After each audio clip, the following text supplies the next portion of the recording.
À la cour d'assises de Seine-et-Marne, ce jour-là, l'atmosphère est pesante. Un important dispositif policier a été déployé, car dans la salle des pas perdus, deux bandes rivales se font face. Montaigu face à Mai-sur-Seine. Pendant l'un de leurs affrontements, un jeune homme a été tué. Sa mère et son frère attendent le verdict. Je vous tiens au courant dès que ça vibre un petit peu. Le 8 février 2016, Wildy, 18 ans, est abattu de 2 balles dans l'abdomen en pleine nuit lors d'une expédition punitive. Sur le banc des accusés, 2 jeunes hommes sont poursuivis pour meurtre. La famille de Wildy redoute une peine trop légère. Il y en a qui ont la rage. On le sait, on l'entend, on le voit, on nous le dit. Nous, on essaye de ramener un calme, qu'il n'y ait pas de représailles, qu'il n'y ait pas de vengeance. Mais après, les gens, on ne peut pas les contenir. Malheureusement, ils ne vont pas être condamnés beaucoup. Je le sais, je le sens. Ils ne vont pas être condamnés beaucoup.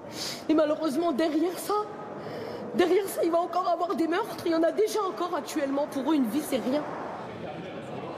Amou, un plombier de 26 ans, a grandi avec ces jeunes. Il a observé une escalade dans la violence entre les deux quartiers. Voilà, ils veulent faire les gangs comme à Chicago ou je sais pas. À Marseille, ils tirent à la Kalachnikov, ici, ils veulent faire pareil. Ils veulent faire les cow-boys. Trouver quel quartier sera le plus chaud, quelle personne qui aura fait le plus de dégâts d'un côté ou à un autre, d'impressionner l'autre ville, l'autre quartier. Après 8 heures de délibération, le verdict tombe. L'un des 2 accusés est condamné à 6 ans de prison, mais l'autre, celui suspecté d'avoir tiré sur Wildy, est acquitté, faute de preuves. À l'extérieur, les esprits s'échauffent. Après 2 ans d'épreuve, la mère de Wildy n'a toujours pas de coupable. Je suis dégoûtée, il est acquitté, ce fils de pute. Il est acquitté. Acquitté, putain. Acquitté.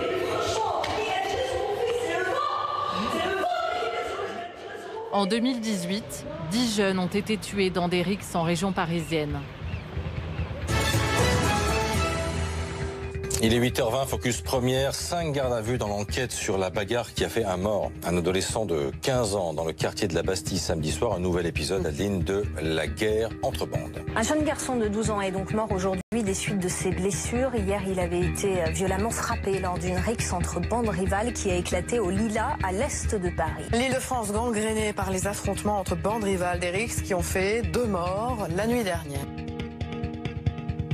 L'an dernier, plus de 200 affrontements ont éclaté. Pourquoi ces jeunes se battent-ils à mort? Quel rôle jouent les réseaux sociaux? Est-il possible d'empêcher ces affrontements?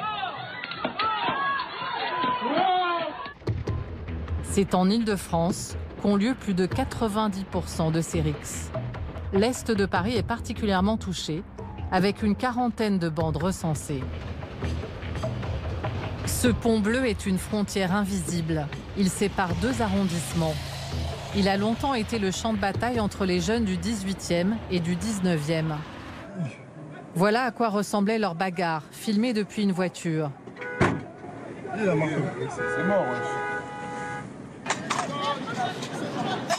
Des groupes qui s'affrontent en pleine rue, à coups de barres de fer.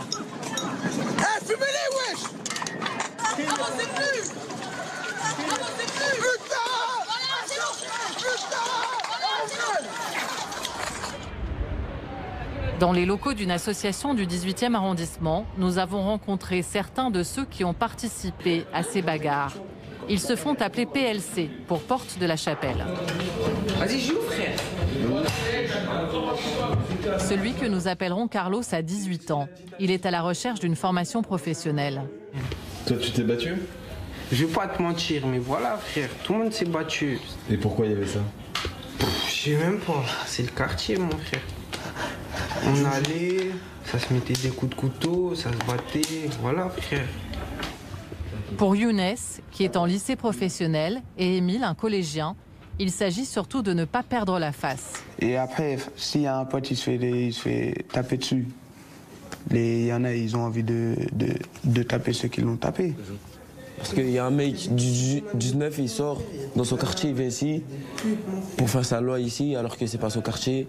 Donc c'est normal que les grands ils défendent leur quartier, c'est normal. On va. On va le frapper, on va lui faire du mal, on va le frapper. Mais tu vas le frapper juste comme ça? Non. Mais si frère, on va le frapper parce que, je sais pas. L'enjeu de ces bagarres violentes n'est ni l'argent, ni le contrôle d'un marché de stupéfiants, mais le moyen de défendre un territoire comme ce square. On est au parc, c'est le parc où on traîne tous les jours. C'est le QG, quoi. Chaque jour, ils sont une bonne cinquantaine d'adolescents, mais tous récusent l'appellation de bande. On n'est pas des caïds, ça c'est les médias, les journaux, tout ça, ils disent que nous on est des caïds, mais on n'est pas des caïds. Nous.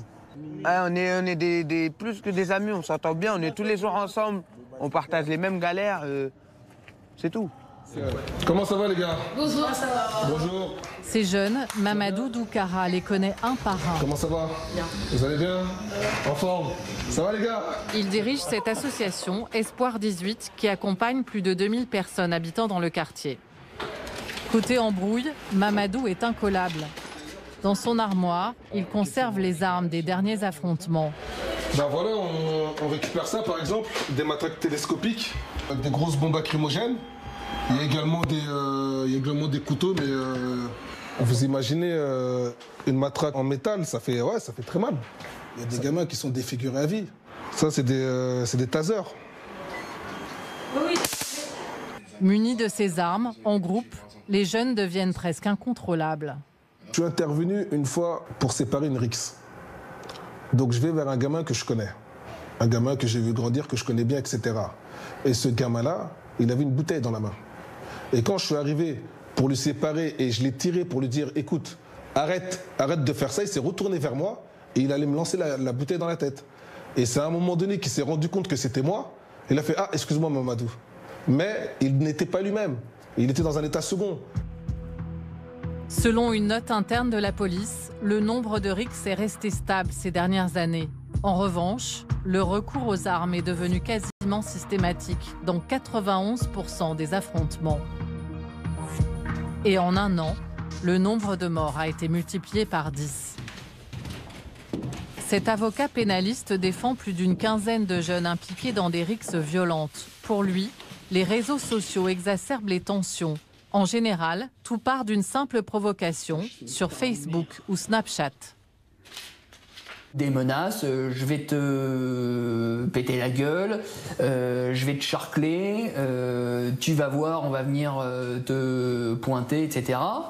Et puis, il y a à la suite de ça des réponses, et de réponse en réponse, de surenchère en surenchère, il y a le point de rencontre qui est celui de la rue. Comme sur cette vidéo où dans chaque camp, une vingtaine d'adolescents s'affrontent. Tous les coups sont permis pour l'emporter.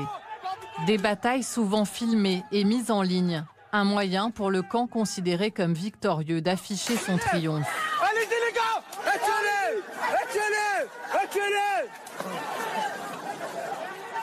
Lors de ces rixes, 60% des personnes identifiées sont des mineurs. Et en 2018, la plupart des victimes décédées avaient moins de 18 ans.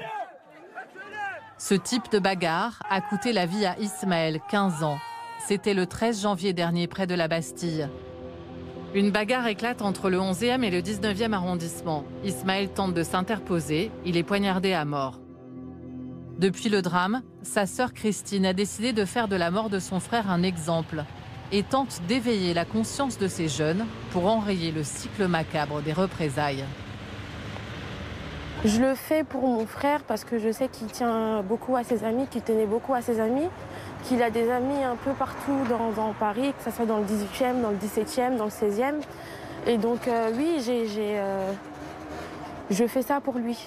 Et aussi pour tous les jeunes du 11e que je considère aujourd'hui comme mes petits frères et mes petites sœurs pour pas qu'il y ait une seconde victime. Dans cette association, Christine vient rencontrer des amis d'Ismaël qui étaient présents le jour du drame. Tu vas bien? Oui, ça va, toi. À ses côtés, le directeur de l'association tente de trouver les mots pour convaincre ces jeunes d'arrêter les rixes. C'est des bêtises, vous le savez très bien. C'est n'importe quoi. Il n'y a même pas d'oseille en jeu, il n'y a rien du tout. C'est la répute, on m'a mal parlé, ils se sont moqués de moi, ils sont ci, ils sont ça. Et de l'autre côté, celui qui va faire le fou, bah, il va être valorisé au sein du quartier. C'est un fou, il est déter, etc., etc. Malheureusement, ça finit dans les drames. Et quand il n'y a pas de drame, c'est la prison, c'est le placard. Nous avons demandé aux jeunes de nous montrer le quartier qu'ils considèrent comme leur précaré. Un quartier, ou plutôt 3 rues. Bah, du coup, ouais, ça fait tout ça. Alors, il y a ce carré-là, Mercœur, et rue Servant, bah, un deuxième carré là. On protège le quartier, je sais pas. Vu qu'on a tous grandi ensemble. Depuis petit, on a grandi ensemble. Et je sais pas, il n'y a pas des gens qui peuvent se permettre de venir dans notre quartier, faire la loi ou bien... Si vous voulez défendre votre quartier, il faut le faire, mais d'une autre manière. C'est pas en se battant qu'on va dire les gars de la Roquette ils sont dangereux, les gars de Nanani ça sert à rien au final. Et le quartier, vous allez le quitter. Il y en a plein qui quittent le quartier, vous allez vous marier, vos enfants ils vont pas être ici. Ça se trouve, vous serez dans d'autres villes. Vous allez vous battre, aller en prison pour un quartier que vous allez quitter. Et comme Jérif disait, vos parents ne sont pas propriétaires ici. Malgré la perte de leur ami, ce discours, ces jeunes ont du mal à l'entendre. Alors comment mettre fin à ces rivalités de quartier? Porte de la Chapelle, Mamadou Doukara a peut-être trouvé une solution. Inspiré par des techniques américaines pour gérer les tensions entre gangs, il fait en sorte que les ennemis se rencontrent. Depuis 2 ans, une quinzaine de mineurs issus des 2 quartiers rivaux partent en voyage ensemble, comme ici l'été dernier à New York. Comme c'est des gamins qui ne voyagent pas forcément régulièrement, etc., on aurait fait les ateliers sur place, ça aurait été difficile. Parce qu'il aurait fallu les mobiliser, ils seront peut-être venus 1 jour, 2 jours, le 3e jour, il aurait fallu leur courir après. Donc l'idée de partir ensemble en voyage, au moins on les a. Voilà, dans les interactions d'un séjour, il se passe beaucoup de choses. Il n'y a pas que les ateliers. Et on apprend à mieux vivre ensemble, on apprend à se connaître. Et effectivement, les chamailleries d'avant peuvent s'éteindre. Sur ces images, il participe à un rassemblement contre la violence avec les jeunes du Bronx. La violence n'est pas un remède. Quand tu tues quelqu'un, il n'y a pas qu'un corps qui tombe. Depuis, la tension a baissé entre les 2 arrondissements de Paris, mais des conflits sont apparus avec d'autres quartiers.